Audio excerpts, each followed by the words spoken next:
आणि आता बसली आहे शंकराच्या मंदिरात. माझ्या अगदी घराच्या बाजूला एक मंदिर आहे शंकराचं, ते घराच्या खालच्या बाजूला, घराच्या वरच्या बाजूला देवीचं मंदिर.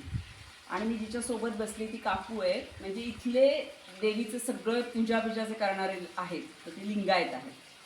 आणि माझी आई नऊवारी नेसते, आजही नऊवारी. मी आता ती गाऊन वगैरे घालते, पण पूर्वी नऊवारी नेसायची. तेव्हा आमच्या घरात 6 वारीची साडी आहे ही, अशी ती नव्हती. तर सगळ्यात पहिल्यांदा मला वाटतं मी कॉलेजला जेव्हा गेले तेव्हा रोज डे किंवा काहीतरी होतं का साडी डे, आणि आमच्याकडे साडी नव्हती.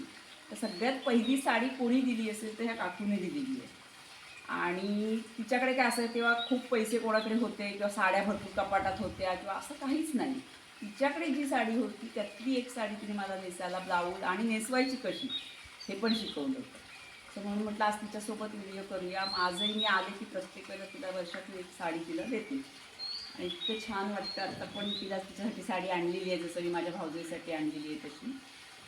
सो आणि ही माणसं सगळी इतकी आता 70च्या पुढे, 75-80च्या आसपास आता माझी आई पण 80 आहे. सो आपण परत जेव्हा मी वर्षाभराने येते तेव्हा ही लोकं ह्यातलं कोणी असेल याची गॅरंटी नसते. म्हटलं आज आता कृतज्ञता व्यक्त करण्यासाठी म्हणून तिच्यासोबत हा व्हिडिओ आहे. हरे कृष्ण.